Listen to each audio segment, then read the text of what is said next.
Welcome to grow with we. I hope कि आप सभी बढ़िया होंगे और आप सभी की सीटेट प्रिपरेशन अच्छी चल रही होगी। आज आपका हो गया है 23 नवंबर और आपके एग्जाम में मैं कहूँ तो ओनली जो है 20 डेज यहाँ पर बचे हुए हैं। तो मेरा जो सजेशन है आप लोगों के लिए बस इतना रहेगा कि जितना हो सके रिवीजन करें और प्रीवियस ईयर क्वेश्चन की प्रैक्टिस करें। बस इतना अगर आप करते हैं लास्ट के डेज में तो ये आपके लिए बहुत ज़्यादा बेनिफिशियल रहेगा। आपके एग्जाम वाले दिन आपको इस चीज़ से बहुत ज़्यादा हेल्प मिलेगी। ठीक है, सो मैं आज आपके लिए लेकर के आई, जैसे कि मैंने ये सीरीज स्टार्ट की थी, मैंने आपसे कहा था कि मैं आपको जो है इंपॉर्टेंट क्वेश्चन प्रोवाइड करूँगी, जिन क्वेश्चन का आने की प्रोबेबिलिटी है वो क्वेश्चन प्रोवाइड कर रही हूँ। ठीक है, तो अभी 1-2 दिन से ब्रेक था क्योंकि मैंने आपको ऑलरेडी टेलीग्राम पर जो है इन्फॉर्म किया था कि मेरी तबीयत जो है ठीक नहीं है, I was not well, that's why I could not make video. Okay, so आज जो है मैं यहाँ पर जो है सीटेट मैथ्स पेपर 2 के आपको जो है टॉप 5 क्वेश्चन यहाँ पर करवाने वाली हूँ। ठीक है, आप लोगों को बताना है कि 5 में से कितने क्वेश्चन आपके करेक्ट गए हैं और आपको क्वेश्चन का करने का मेथड समझना है, ना कि क्वेश्चन को रटना है। ठीक है, अगर उसमें किसी क्वेश्चन में कोई नया फॉर्मूला आता है जो आपको याद नहीं है तो फॉर्मूला याद करना है। ठीक है, और तरीका समझना है क्वेश्चन को सॉल्व करने का। तो स्टार्ट करते हैं क्वेश्चन नंबर 1 से। वीडियो अच्छी लगे तो वीडियो को लाइक कर देना, चैनल पर नए हो तो चैनल को सब्सक्राइब जरूर कर लेना।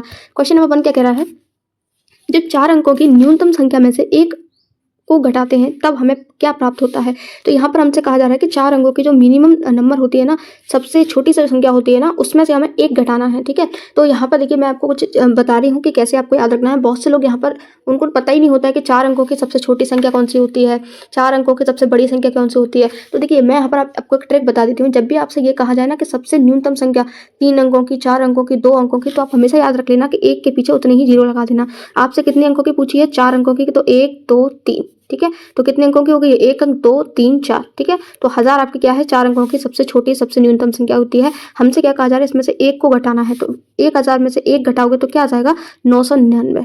ठीक है, तो हमसे क्या पूछा है, तब हमें क्या प्राप्त होता है, तो हमें 999 प्राप्त होगा। लेकिन हमें यहाँ पर क्या पूछा है, ऐसे नंबर तो दे नहीं रखा आंसर में, है ना। तो आंसर में क्या दे रखा है, 3 अंकों की न्यूनतम संख्या। गलत, मैंने कहा था अगर न्यूनतम संख्या हो तो लास्ट में 0 होते हैं उसके। ठीक है, जितने अंकों की कहा जा रहा है उतने अंकों के बना दीजिए। जब आपसे मैक्सिमम यानी कि अधिकतम संख्या की बात हो ना, तो जितने अंकों की बोला जाए उतने 9 लिख देना, वही आपकी अधिकतम संख्या होती है। तो ये हमारी क्या है, 3 9 दिखाई दे रहा है यहाँ पर। इसका मतलब ये 3 अंकों की अधिकतम संख्या है। तो ऑप्शन नंबर 2 इसका यहाँ पर बिल्कुल करेक्ट हो जाएगा, 3 अंकों की अधिकतम संख्या। ठीक है, बाकी के ऑप्शन देख लेते हैं। 4 अंकों की, 4 अंक तो इसमें है ही नहीं। लास्ट है 3 अंकों की एक संख्या जिसका इकाई का अंक 1 है, तो इकाई का अंक तो यहाँ पर 9 है, तो ये भी गलत हो गया। ठीक है, तो ऑप्शन नंबर 2 इसका करेक्ट हो गया। यहाँ पर जो कॉन्सेप्ट था मैंने आपको समझा दिया है। जब भी आपसे न्यूनतम संख्या या अधिकतम संख्या कहा जाए तो आपको कैसे याद रखना है। ठीक है, नेक्स्ट क्वेश्चन नंबर 2 देख लेते हैं। वह न्यूनतम संख्या कौन सी है जिसे n n+1 n+3 के रूप में लिखा जा सकता है जहां n एक प्राकृतिक संख्या है। तो देखिए ऐसे क्वेश्चन ना बहुत इजी होते हैं, जस्ट आपको जो है थोड़ा सा यहाँ पर अपना सेंस यूज करना होता है। देखिए हमारा इसमें से इन चारों में से कोई एक ऑप्शन यहाँ पर होने वाला है, राइट।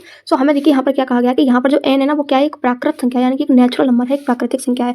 आपको पता होना चाहिए कि प्राकृतिक संख्या क्या होती हैं। देखिए ये बेसिक जो नंबर होते हैं उनकी नॉलेज आपको होनी चाहिए। अगर आपको अच्छे से समझना है तो मैंने टॉपिक वाइज क्लासेस भी यहाँ पर इसी चैनल पर प्लेलिस्ट मिल जाएगी आपको, maths paper 2 topic wise classes. ठीक है, तो वहां पर मैंने हर एक टॉपिक करवाया है और सब कुछ समझाया। उसके बाद मैंने उस टॉपिक से जो भी प्रीवियस क्वेश्चन पूछे गए वो करवाए, तो आप उस सीरीज को वॉच कर सकते हैं। ठीक है, सो यहाँ पर देखिए प्राकृतिक संख्या क्या होती है, जो 1 से स्टार्ट होती है और इन्फिनिटी तक जाती है, यानी कि उनका कोई एंड नहीं होता, लेकिन स्टार्ट कहाँ से होती है ये आपको जरूर याद रखना है। 1 से स्टार्ट होती है, इन्फिनिटी तक जाती हैं। ठीक है, अगर यहाँ पर मैं 0 इंक्लूड कर लेती हूँ तो ये हमारी क्या हो जाती है, ये हमारी पूर्ण संख्याएं हो जाती हैं। तो ये बेसिक नॉलेज आपको होनी चाहिए। सम संख्याएं, विषम संख्याएं, भाज्य संख्याएं। फिलहाल इस क्वेश्चन की बात करते हैं। तो यहाँ पर n क्या है, हमारी प्राकृतिक संख्या है, तो n बराबर 1 हमारी सबसे छोटी संख्या है ना। तो हमसे क्या कहा गया, वह न्यूनतम संख्या कौन सी है जिसे इसके रूप में लिखा जा सकता है। तो इनमें से कोई एक होगी, तो हम यहाँ पर पुट करके करते हैं। तो पहले n 1 हमारी सबसे छोटी है तो n बराबर 1 रखेंगे इसमें और देखते हैं कि क्या आता है। ठीक है, तो n बराबर 1 रखेंगे तो पहले आएगा 1 1+1, नेक्स्ट ब्रैकेट में 1+3। इसको सॉल्व करेंगे तो ये आ गया 1 1 और 1 2, तो इंटू में 2 इंटू 3 और 1 4, 4 दूनी 8, तो 8 इसका करेक्ट आंसर हो जाएगा। तो ऑप्शन नंबर 2 इसका बिल्कुल करेक्ट हो जाएगा। देखिए n बराबर 1 क्या है, हमारी सबसे मिनिमम सबसे छोटी नेचुरल नंबर है। ठीक है, तो यही हमें मिल गया ऑप्शन में। अगर 8 नहीं मिलता, इसका n बराबर 2 रखते, ठीक है, तो वो ऑप्शन में होता। तो आई होप ये क्वेश्चन आपको समझ में आ गया होगा।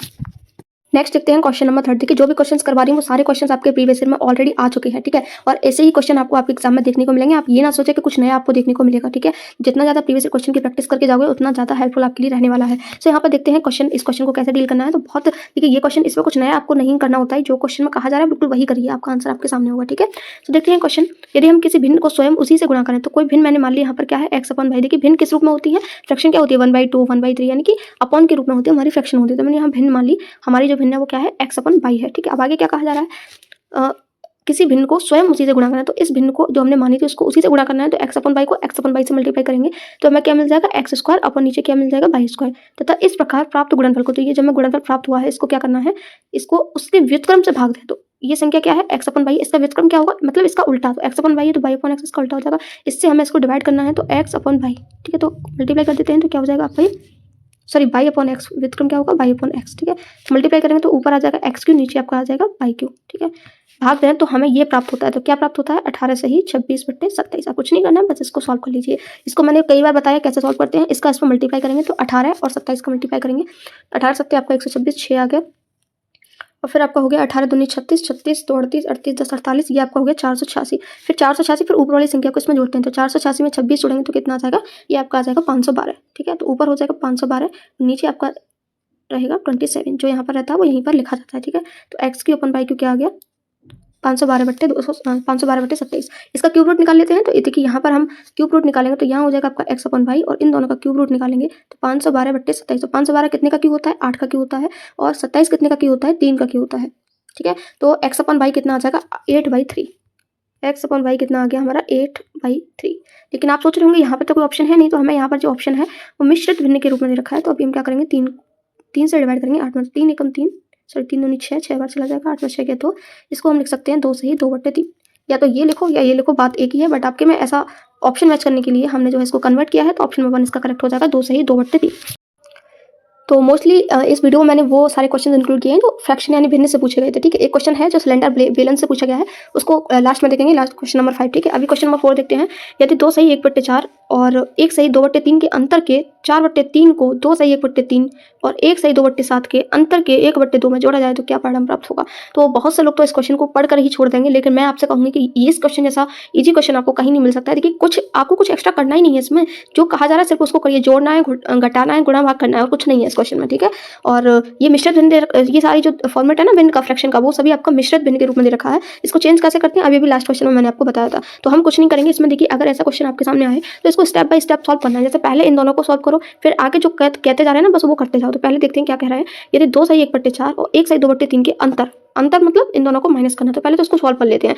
तो 4 का 2 मल्टीप्लाई करेंगे, 4 दूनी 8, 8 को 1 में जोड़ेंगे 9, तो ये आपका हो गया 9/4 माइनस 3 एकम 3, 3 और 2 5, इसको क्या लिखेंगे 5/3, इन दोनों के अंतर। तो पहले इसको माइनस करते हैं तो क्या आ जाएगा 4 3 12, क्रॉस मल्टीप्लाई करिए, 9 3 27, 27 माइनस 5 6 20, 27 में से 20 के आपका कितना आ गया 7/12। अब आगे बढ़ते हैं, इतना काम हमारा खत्म हुआ, जो काम खत्म हुआ उसको काट देते हैं। इसके अंतर के 4/3, तो इसका 4/3 निकालते हैं, तो मल्टीप्लाई का मतलब मल्टीप्लाई होता है, ठीक है, अंतर के, तो अंतर ये आया 4/3, इसका मल्टीप्लाई करेंगे तो 4 से 12 कट जाएगा 3 बार, तो ये कितना आ जाएगा 7/9। अब आगे बढ़ते हैं, इतना हो जाएगा। इसके 4/3 को, इसके जो 4/3 है यानी कि इसका 4/3 करके क्या आया 7/9, इसको क्या करना है 2 सही 1/3 और 1 सही 2/7 के अंतर के 1/2 में जोड़ा जाए। तो अभी इसको हम इतना ही रहने देते हैं। इसका क्या कहा जा रहा है 2 सही 1/3 और 1 सही 2/7 के अंतर, तो पहले इन दोनों को सॉल्व करते हैं, अंतर निकालते हैं क्या आएगा, ठीक है। तो मैं इधर साइड से कर लेती हूँ, देखिए 3 दूनी 6, 6 और 1 जोड़ेंगे 7, तो ये ऊपर हो गया 7/3। इस वाली को सॉल्व करते हैं तो 7 एकम 7 मल्टीप्लाई करेंगे, ऊपर 2 जोड़ेंगे 9, तो 9/7। इनको मल्टीप्लाई करते हैं तो 7 3 21 हो जाएगा, 7 7 49, 9 3 27, 9 में से 7 गया 2, 4 में से 2 गया 2, 22/21 आ गया, ठीक है। अब देखिए क्या कहा जा रहा है कि हमें ये जो मिला था ना, इसको इन दोनों के अंतर यानी इन दोनों के अंतर, इसको और इसको, ये 7/9 को इन दोनों के अंतर के 1/2 में, तो इसका भी 1/2 निकालेंगे, 2 से 22 कट जाएगा 11, ये हो गया आपका 11/22, सॉरी 11/21, इसमें जोड़ा जाए, यानी कि 7/9 में आपको 11/21 जोड़ना है, वही हमारा आंसर होगा। तो देखिए कुछ था क्वेश्चन में, थोड़ा सा मैं कहूँगी लैंग्वेज थोड़ी सी कॉम्प्लिकेटेड थी, अगर आप अच्छे से ध्यान से पढ़ के करते तो करेक्ट आंसर आपका आ जाता, और इस क्वेश्चन में बाहरी एक्स्ट्रा माइंड आपको लगाना कुछ नहीं था, ठीक है। तो इन दोनों को बस हमें प्लस करना है, हमारा आंसर आ जाएगा 7/9 और 11/21। चलो प्लस कर लेते हैं, 7/9 प्लस 11/21, 21 का 9 मल्टीप्लाई करेंगे तो 9 कम 9, 9 दूनी 18, 21 7 7 एकम 7, 7 दूनी 14 प्लस 11 9 99। इन दोनों को देखते हैं, 9 और 7 16 6, हाथ से लगी 1, 9 और 1 10, 4 14 4, हाथ से लगी 1, 240/189। आई थिंक 3 से कट जाएगा, 3 8 24, 3 दूनी 6, 3 6 18, 3 3 9, 82/63 इसका करेक्ट आंसर है। तो ऑप्शन नंबर 2 इसका बिल्कुल करेक्ट हो जाएगा। तो आई होप क्वेश्चन समझ में आ गया होगा। आज का लास्ट क्वेश्चन देखते हैं, क्वेश्चन नंबर 5। नहीं समझ में, देखिए अगर किसी भी क्वेश्चन में डाउट है, पर्सनली कोई डाउट है, नहीं समझ में आ रहा है, तो पहले तो आप एक काम करो, वीडियो को पीछे से दोबारा से वॉच करो, समझने की कोशिश करो। फिर भी समझ नहीं आ रहा है तो कमेंट सेक्शन में कमेंट कर सकते हो, क्या आपका पर्सनली जो डाउट है वो पूछ सकते हो।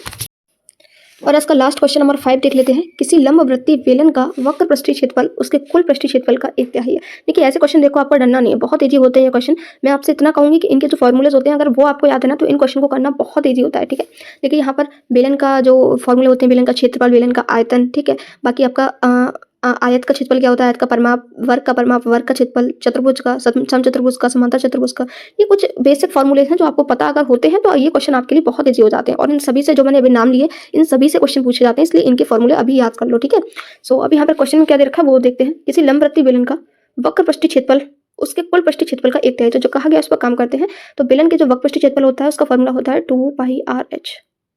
हमसे क्या कहा गया कि ये जो वक्र पृष्ठीय क्षेत्रफल है उसके कुल पृष्ठीय क्षेत्रफल का 1/3। तो कुल पृष्ठीय क्षेत्रफल क्या होता है 2πr ब्रैकेट में h + r, इसका 1/3 तो 1/3 इंटू में। ठीक है, यहाँ पर करते हैं, देखिए 3 का इधर मल्टीप्लाई कर देंगे क्रॉस में तो 3 दूनी आपका हो जाएगा 6, 6πrh बराबर 2πr का अंदर मल्टीप्लाई कर देंगे 2πrh प्लस 2π, देखिए यहाँ r ऑलरेडी है, r² हो जाएगा। ठीक है, अब यहाँ पर देखिए 6πrh है, यहाँ 2πrh है, 2πrh इधर लाएंगे माइनस का हो जाएगा तो 6 में से 2 गया तो क्या आ जाएगा 4πrh बराबर 2πr²। देखिए पाई से पाई कैंसिल हो जाएगा, 2 से आपका ये 4 कट जाएगा 2 बार, r से एक r कैंसिल हो जाएगा। ठीक है, अब यहाँ पर क्या आ गया, r की हमें देखिए यहाँ पर हमें 2h बराबर r आ गया। आगे क्या कहा जा रहा है, यदि इस बेलन की आधार त्रिज्या 8 सेंटीमीटर है तो ये r हमें कितना दे रखा है, त्रिज्या मतलब r दे रखी है 8, तो 2 से 8 कट जाएगा 4 बार, यानी कि h जो हाइट है हमारी वो आगे कितनी 4 सेंटीमीटर। ठीक है, तो ऊंचाई कितनी आगे 4 सेंटीमीटर। पूछा क्या है, बेलन का आयतन निकालिए। तो देखिए बेलन का जो आयतन होता है उसका फॉर्मूला होता है πr²h। r हमें दे रखी है और h यानी ऊंचाई हमने निकाल ली 4 सेंटीमीटर, तो r की वैल्यू रख देंगे यहाँ पर, h रख देंगे, हमारा आंसर आ जाएगा। ठीक है, तो h हमारी कितनी निकली है 4 पुट कर देते हैं। बेलन का आयतन का फॉर्मूला क्या है πr²h, तो पाई r कितना है 8 इंटू 8, r² है इसलिए 2 बार लिख दिया। h कितना निकला था हमारा 4। अब यहाँ पर एक चीज़ देखिए, आप लोग बहुत से लोग क्या करेंगे, इसमें पाई की वैल्यू रख देंगे बिना आंसर देखे। यहाँ देखिए आंसर में पाई लिखा रखा, इन्होंने पाई की वैल्यू पुट नहीं करी है, तो हम अपनी कैलकुलेशन को क्यों बढ़ाएं। ठीक है, जैसा आंसर में ऑप्शंस में दे रखा है बिल्कुल वैसा ही करेंगे। तो यहाँ पर देखिए 8 चौके आपका होता है 32, 32 गुणा 8, इसको मल्टीप्लाई कर लेते हैं, पाई इंटू 8 दूनी 16, 6 से लगी काटती है 24 और 25, 256 पाई इसका करेक्ट आंसर है। तो ऑप्शन नंबर 1 इसका बिल्कुल करेक्ट हो जाएगा।